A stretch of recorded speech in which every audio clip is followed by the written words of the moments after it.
এইটো কি আছে নাই এন্ড্ৰইড মোবাইল নাথাকা কোনোবা আছে নেকি কিয় ভাঙিল আচ্ছা পঢ়াৰ সময়ত কলেজত মোবাইল এলাই কৰে নাই বিদ্যাজ্যোতিত নকৰে চবে লৈ যায় ক্লাছত আৰু এই যেটো মোবাইলে আসলে মোবাইলটো আমাক লাগে ফেসবুক লাগে হোয়াটসঅ্যাপ লাগে ইনস্টাগ্রাম লাগে টুইটার লাগে সব লাগে কিন্তু এই ইউটিউবও লাগে মোৰ ভিডিও সব লাগে কিন্তু এইটোৱে আমাক জীৱনটোত বহুত ডিস্ট্ৰাকশন কৰি আছে যাৰ বাবে অধিকাংশ ছাত্ৰ ছাত্ৰীৰ পৰীক্ষাৰ ৰিজাল্ট বিচৰা ধৰণে নহয় সমস্যাটো কেনেকুৱা ক্লাছত যেতিয়া থকা যায় পলিটিক্যাল সায়েন্স যেতিয়া পঢ়াই আছে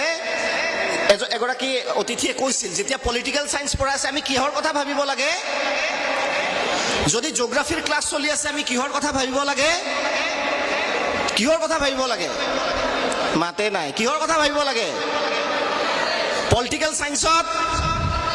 আচ্ছা কিন্তু আমি কি ভাবো পলিটিক্যাল সায়েন্সত মনটো আছে দেহটো আছে আত্মাটো বা মনটো আছে ক'ত বেলেগত লগে লগে মোবাইল ভাইব্ৰেট হোৱাৰ লগে লগে মনটো সব খাই যায় আহিল কিবা এটা তাৰ পিছত আমাৰ হাতখনে কাম নকৰে লাহে লাহে পকেটত বেগত সোমাই যায় কিন্তু ইফালে টিচাৰো আছে ক্লাছত আছে টিচাৰৰ ফালে চাব লাগিব ইছৰাম পানীপথৰ যুদ্ধ সাংঘাতিক দেখোন কিন্তু এইফালে যে যুদ্ধখন হৈ আছে মেছেজ আহি লগে লগে ৰাতি ডিপি কিয় চেঞ্জ কৰিলা বাই সেইখন এখন যুদ্ধ চলি আছে গতিকে তোমাৰ পানীপথৰ যুদ্ধ ভাৰতৰ স্বাধীনতা সংগ্ৰামৰ যুদ্ধ থাকিব নে নিজৰ ডিপি চেঞ্জ কৰাৰ যুদ্ধখন চলিব এটা অভ্যাস কৰিবা আজিৰ পৰা মই প্ৰায়ে কওঁ পঢ়াৰ সময়ত মোবাইলটো অফ কৰি ৰাখিবা 2 ঘণ্টা অফ কৰি ৰাখিবা বা 3 ঘণ্টা 1 ঘণ্টা যিমানেই নপঢ়া কিয় নহলে পঢ়া আৰু মোবাইল একেলগে কেতিয়াও নহয় আমাৰ ব্ৰেইনটো এনেকৈ সেট আপ কৰা হৈছে এটা সময়ত আমি এটা বস্তুতে মন দিব পাৰো বহুত বস্তুত মন দিব নোৱাৰো গতিকে তোমালোকে পঢ়া সময়ত মোবাইলটো অফ কৰি থবা এতিয়া বহুতে ভাবিবা মন অফ কৰো 5 মিনিট পিছত আকৌ অন কৰো হয়নে এজন ভাইটি এজন আছে প্ৰায় ফোন কৰে পৰীক্ষাৰ আগত সদায় মোবাইল ফেসবুক আনইনষ্টল কৰে সদায় ইনষ্টল কৰে এইটো বেমাৰৰ কাৰণে তোমালোকৰ এটা উপায় মই ঔষধ এটা দিওঁ মোবাইলটো অফ কৰি থলে খুলু লাগে নাই সদায় মোবাইল এখন বহি বনাবা শুবৰ সময়ত এটা লিখিবা আজি ইমান তাৰিখ আজি গোটেই দিনটোত মোৰ মোবাইলত কিমান মেছেজ আহিছে কিমান নোটিফিকেশন আহিছে যে আজি বৰ্ণালীয়ে মোক হাই দিছে মই হেলো দিছো আজি অমুকে ফটো দিছে মই নুচুৱাকে লাইক দিছো আজি মোৰ ফটোত 40টা লাভ ৰিয়েক্ট আহিছে মই গোটেইকেইটা প্ৰফাইল খুচৰি চাইছো কোনে দিছে লাষ্ট এমাহৰ পিছত তোমালোকে সেই বইখন উলিয়াই চাবা যে যি মই এমাহে কাম কৰিলো মোবাইলত যি কাম হল গোটেই কি কাম অপ্ৰয়োজনীয় আৰু বেকাৰ কাম তাৰ মানে মোবাইলটো ভাইব্ৰেট হোৱাৰ লগে লগে বা অফ হৈ থাকিলে আমাৰ এনেকুৱা লাগে কিবা মেছেজ আহিলেই নেকি কিন্তু এমাহৰ মূৰত যেতিয়া হিচাপ কৰিবা তেতিয়া দেখিবা তোমাৰ কোনো গুৰুত্বপূৰ্ণ মেছেজ আহা নাই লাহে লাহে তোমাৰ মন নাযাব কি আহিব বৰ্ণালীৰ হাই আহিব সৌৰভৰ কেতিয়া কলেজত যাবা ক'ত লগ পাম আহিব গলে তাতকে বেছিটো একো নাহে গতিকে সেইটো এমাহৰ এটা তোমালোকে লিষ্ট বনাবা যে কি কাম কৰিলা কি মোবাইল আহিল মেছেজত কি মোবাইলত কি মেছেজ আহিল আৰু শেষত তোমালোকে গম পাবা যে তোমালোকৰ উপকাৰ হ'বলগীয়া আচলতে একো নাই শেষত এটা সাধু কম এই সাধুটো শেষ কৰিম সদায় নিজৰ ওপৰত বিশ্বাস ৰাখিবা মই যেটো আৰম্ভণিতে কৈছিলো কনফিডেন্স টু মেইন বস্তু বিশ্বাস কৰা কনফিডেন্স টু মেইন বস্তু আমাৰ কনফিডেন্স লাগিব আৰু যাৰ বুকুত বিশ্বাস থাকে যাৰ দুচকুত সপোন থাকে সি সফলতাৰ পৰা কেতিয়াও আঁতৰি যাব নোৱাৰে এটা সৰু ল'ৰা আছিল 6-7 বছৰীয়া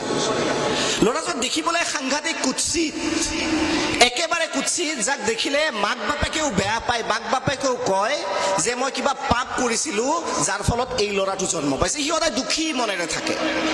সদায় সি ডিপ্ৰেছড হৈ থাকে সদায় ভাবে মই জীৱনত একো কৰিব নোৱাৰিম নেকি মোক সবে গালি পাৰে তাৰ কোনো ফ্ৰেণ্ডো নহয় তাৰ কোনো বন্ধু নাই যাৰ সৈতে কথা পাতিব পাৰে কাৰণ সি দেখাত ইমান বেয়া এবাৰ সেই ল'ৰাজন থকা গাঁওখনত এখন মেলা লাগিল কি লাগিল তাত এজন বেলুন বিক্ৰেতাই ধুনীয়া বেলুন বিক্ৰী কৰি আছে তাত কি দিয়ে গেছ দিয়ে বেলুনটোত গেছ দিয়াৰ লগে লগে আকাশলৈ উৰি যায় ৰঙা নীলা হালধীয়া বিভিন্ন ধৰণৰ বেলুনত গেছ দিয়ে আকাশলৈ উৰি যায় ল'ৰা ছোৱালীবিলাকে ভাল পায় আৰু তাৰ পৰা বেলুন কিনিব আহে খুৰা মোক এটা বেলুন দিয়ক কিনে ল'ৰাটোৱে দূৰৰ পৰা চাই আছিল যে এওঁ ৰঙা নীলা হালধীয়া চোৱাচোন বেলুনৰ ৰং ক'লা নাই আছে নেকি ক'ৰবাত আছেনে ক'লা ৰঙৰ বেলুন সাধাৰণতে নাথাকে সব কালাৰ থাকে সাধাৰণতে ক'লা ৰঙৰ বেলুন নাথাকে ক'লা ৰঙৰ বেলুনটো সি ভাবিলে যে ৰংটো যে ক'লা অলপ বেয়া মোৰ নিচিনা সেইকাৰণে এই ক'লা বেলুনবোৰ আকাশত নুৰে চাগে সেইকাৰণে বিক্ৰী কৰা নাই তথাপিও আমন জীৱনকৈ গৈ সেই বেলুন বিক্ৰেতাজনক সুধিলে বোলে খুৰা কথা এটা সুধো আপুনি বেয়া পাব নেকি বেলুন বিক্ৰেতাজনে ক'লে নাই বাবা বেয়া নাপাওঁ কি সুধিব বিচাৰিছা সোধা বোলে খুৰা আপুনি যে ওপৰত আকাশত বেলুন হিলিয়াম গেছ দি কেনে আকাশত বেলুনবোৰ উৰুৱাই আছে ৰঙা নীলা হালধীয়া আপুনি ক'লা বেলুনত কিয় গেছ দিয়া নাই ক'লা বেলুন আকাশত নুৰে নেকি ৰংটো যে ক'লা কোনে ক'লে তোমাক বোলে নহয় খুৰা সৰুৰ পৰাই মোক সকলোৱে গালি পাৰি থাকে মই বোলে দেখিবলৈ বেয়া মই দেখিবলৈ ভাল নহয় মই জীৱনত একো কৰিব নোৱাৰোঁ তেতিয়া সেই বেলুন বিক্ৰেতাজনে ক'লা বেলুন এটা ল'লে তাত হিলিয়াম গেছ ভৰালে আৰু লগে লগে ক'লা বেলুনটো আকাশৰ ফালে উৰা মাৰিলে সৰু ল'ৰাটো আচৰিত হ'ল জীৱনত কাহানিও নেদেখা এটা দৃশ্য ক'লা বেলুন আকাশত উৰিছে সুধিলে খুৰা ক'লা বেলুন আকাশত উৰে মই আচৰিত হ'লোঁ তেতিয়া সেই বেলুন বিক্ৰেতাজনে ক'লে বাবা শুনা এই যে আকাশত বেলুনবোৰ উৰিছে বাহিৰত থকা ৰঙা নীলা হালধীয়া ৰঙৰ বাবে নহয় ভিতৰত থকা গেছৰ বাবে অৰ্থাৎ ভিতৰত থকা গুণৰ বাবে যি বায়ু যি গেছ বায়ুতকৈ পাতল তাৰ সেই ভিতৰত থকাৰ কাৰণে সি আকাশত উৰিছে অৰ্থাৎ বাহিৰত তোমাৰ ৰং কি সেইটো মেটাৰ নকৰে ভিতৰত যদি তোমাৰ গুণ থাকে তুমি এদিন আকাশ চুবাই আকাশৰ ফালে গতি কৰিবা কোনো তোমাক ৰখাব নোৱাৰে সেইকাৰণে আজিৰ পৰা এইটো বাদ দিবা যে মোৰ দেউতাই কি কৰে মায়ে কি কৰে মোৰ খুৰাই কি কৰে এইবোৰ বাদ দিবা আৰু নিজৰ যিটো গুণ তাত তোমালোকে আগবাঢ়ি যাবা আৰু আনৰ কথাত ভাল কথা ক'লে গুৰুত্ব দিবা বেয়া কথা ক'লে গুৰুত্ব নিদিবা হিন্দীত খুব ভাল এটা গানৰ এটা শাৰী আছে মই প্ৰায় কওঁ মই খুব ভাল পাওঁ মোক কোনোবাই গালি পাৰিলেও ডাইৰেক্ট ইউটিউবত গালি পাৰিলেও ক'ৰবাত চিধা গালি পাৰিলেও মই মনতে ভাবি সেই কথাষাৰ কওঁ কি कुछ तो लोग कहेंगे लोगों का काम ही है कहना মানুহে তো কিবা কবই মানুহৰ কামেই হ'ল কিবা কোৱা কাৰণ কিয় আমাৰ বেছিভাগ যেতিয়া আমি কামত ওলাই যাওঁ আমাক কোনে বেছি নেতিবাচক কথা কয় আমাৰ ওচৰ চুবুৰীয়াই মামা পেহা পেহী আমাক বহুত ডিসকাৰেজ কৰে নকৰে কোনোবাই যদি ভাল গান গায় গানৰ প্ৰেক্টিছ কৰে মামা মাহী পেহা পেহীয়ে ক'ব কি দিছা এইবিলাক হাৰমনিয়াম গান গাই কি কৰিব এনেকুৱা ধৰণৰ নেতিবাচক কথা আমাক বহুত কয় সেই নেতিবাচক কথাৰ ওপৰত গুৰুত্ব নিদিবা আজিৰ পৰা মই ফাৰ্ষ্টতে যিটো কৈছিলোঁ জীৱনৰ এটা লক্ষ্য বাছা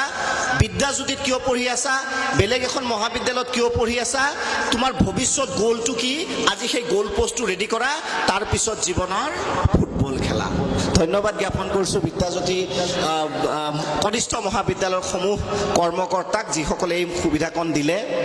আৰু মৰিগাঁও কলেজৰ বহুতে মেছেজ দিছিল আহিছে চাগে আপোনালোককো বহুত ধন্যবাদ জ্ঞাপন কৰিছোঁ মোৰ নিচিনা সাধাৰণ মানুহ এজনৰ কথা শুনিবলৈ আপোনালোকে সময় নষ্ট কৰি ইয়াত আহিছে ধন্যবাদ